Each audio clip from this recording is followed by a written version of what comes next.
কেডা কেডা ওইখানে? কুদ্দুস চাচার কণ্ঠস্বর শুনে মিমের ঘোর কাটল। মিম হঠাৎ করেই ভাবল, কি করছিলাম আমি? এত বড় পাপ কি করে করতে চেয়েছিলাম? তৎক্ষণাৎ ড্রয়িং রুমের লাইটটা জ্বলে উঠল। মিমের বেহাল অবস্থা দেখে কুদ্দুস চাচা চিৎকার করে বলল, বড় কর্তা, ছোট কর্তা, আবির বাবা, তোমরা জলদি আহো। মিম মামুনির মাথা খারাপ হয়ে গেছে। কুদ্দুস চাচার চিৎকার শুনে মুহূর্তেই নিচতলা থেকে দোতলার সকল রুম জ্বলে উঠল। সবাই হন্তদন্ত হয়ে বাহিরে বের হলো। মিমকে দেখে ছুটে গেল সবাই সেদিকে। সবাই সব জেনে গেছে। সবার এত প্রশ্ন, আরিফকে না পাওয়ার বেদনা, সব কিছু ভেবে মিম নিজেকে স্থির রাখতে পারল না। মুহূর্তেই লুটিয়ে পড়ল ফ্লোরে। তানবীর আবির ছুটে গিয়ে মিমকে ধরল, কিন্তু এতক্ষণে মিম ফ্লোরে পড়ে অজ্ঞান হয়ে গেছে। মেঘ তাড়াহুড়ো করে পানি নিয়ে আসলো। বন্যা সেই পানি ছিটিয়ে দিল মিমের মুখে। আলী আহমেদ খান গম্ভীর মুখে বললেন, আবির, মিমকে উঠিয়ে সোফায় শুইয়ে দাও। আবির মিমের দিকে তাকায়। চেহারায় মায়া, কিন্তু শান্ত। দীর্ঘ 1 ঘন্টা পর মিম ধীরে ধীরে চোখ খুলল। দেখলো ও সোফায় শুয়ে আছে। পাশে দাঁড়িয়ে আছে আবির, তানবীর, মেঘ, বন্যা। একটু দূরে পাগলের মতো বসে আছে তার মমতাময়ী মা আকলিমা খান। তাকে ঘিরে বসে আছে মালিয়া খান ও আকলিমা খান। আরেকটা বড় সোফাতে গম্ভীর মুখ নিয়ে বসে আছে আলী আহমেদ খান ও মোজাম্মেল খান। মিম আস্তে আস্তে উঠে বসলো। দেখলো দূরের এক কোণায় অস্থির কিন্তু অপরাধীর ন্যায় দাঁড়িয়ে আছে আরিফ। আরিফকে দেখে মিম যেন ছটফট করে উঠল।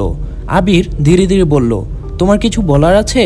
মিম ফিসফিস করে বলল, ভাইয়া, আমি পারছি না আর। আমি আরিফ ছাড়া কাউকে বিয়ে করতে পারবো না। আমি সত্যিই ভালোবাসি ওকে। আমি কিছু করব না, কসম। কিন্তু প্লিজ আমাকে কোথাও পাঠিয়ে দিও না। বলতে বলতে মিমের কণ্ঠ যেন ভেঙে আসছে। আবির মিমের মাথায় হাত রাখে। চোখ ভিজে আসে তারও। তারপর বলল, তোমার আর কিছু প্রমাণ করার দরকার নেই মিম। তোমার বিয়েটা যার সাথে ঠিক হয়েছে তার নাম আরিফ। মিম থমকে যায়, চোখ বড় হয়ে যায়, ঠোঁট কাঁপে। কাঁপা কাঁপা ঠোঁটে বলল, কি বললে ভাইয়া? আবির হেসে বলে, তোমার ভালোবাসা আজ আমাদের জয় করলো। তুমি পেরেছো মিম, তুমি পেরেছো। মিম স্তব্ধ হয়ে বসে আছে। চোখ বেয়ে জল গড়িয়ে পড়ছে, কিন্তু এই প্রথম সে চোখে আনন্দের জল। তারপর মিম প্রশ্নবোধক দৃষ্টিতে তাকালো আবিরের দিকে। আবির বুঝতে পেরে উঠে দাঁড়ালো। মেঘ পাশে এসে দাঁড়িয়ে আবিরের হাতে হাত ধরে বলল, আহিয়ার আব্বু, এবার তো অন্তত সবটা খুলে বলুন। আপনি আমাদের সবাইকে বলেছেন আপনারা যা করেছেন মিমের ভালোর জন্যই করেছেন। আপনাদের ভরসায় আমরা বিয়ের প্রস্তুতি নিচ্ছি, কিন্তু এবার সবকিছু জানতে ইচ্ছে হচ্ছে। দয়া করে আমাদের সবকিছু স্পষ্ট করে বলুন। আবির আস্তে ধীরে বলা শুরু করলো। 1 সপ্তাহ আগের ফ্ল্যাশব্যাক। সময় 25শে জুন বিকেল 5টা। স্থান আলী আহমেদ খানের অফিস কনফারেন্স রুমের মধ্যে বসে আছেন 3 কর্তা, আলী আহমেদ খান, মোজাম্মেল খান আর ইকবাল খান।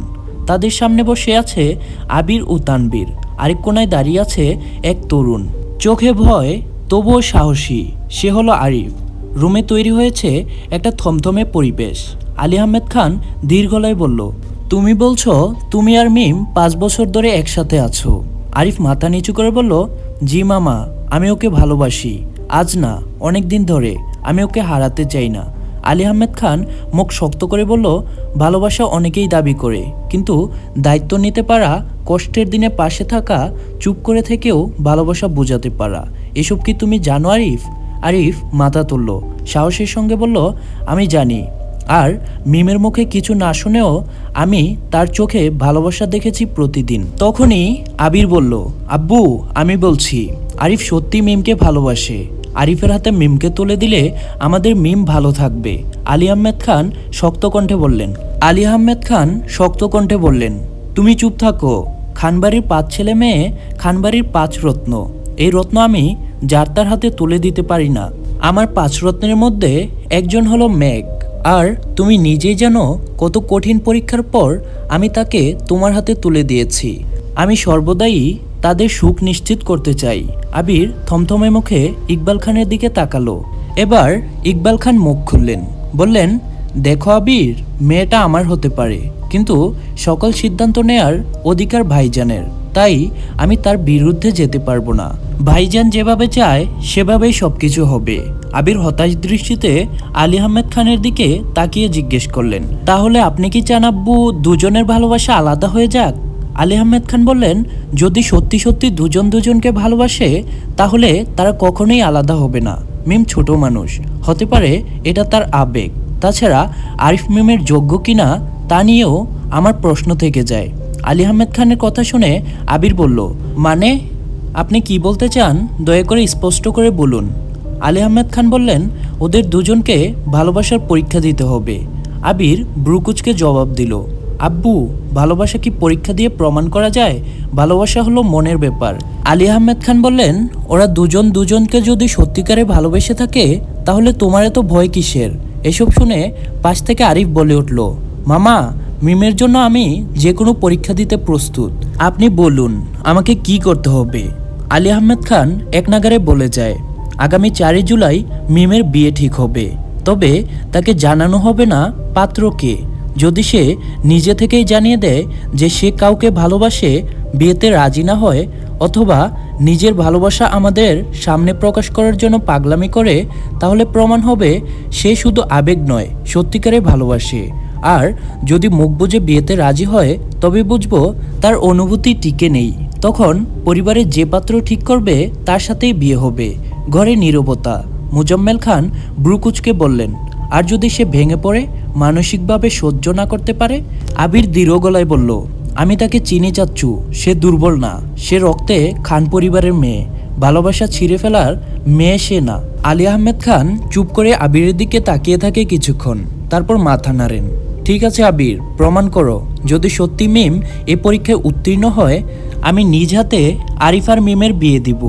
আরিফ নিঃশ্বাস ফেলে চোখ বন্ধ করে কনফারেন্স রুম থেকে বের হতেই আবির আরিফের কাঁধে হাত রেখে বলল, সব ঠিক, এবার তুই দূরে থাকবি ওর থেকে। ওকে বুঝতে দিস না, এমন ভাব দেখাবি যেন তুই আর ওকে চাস না। আরিফ চুপ। আবির আবার বলল, পারবি তো? আরিফ ধীরে বলল, ভালোবাসা যদি পরীক্ষা হয় তাহলে আমি প্রশ্নপত্র হই আর মিম হোক উত্তর।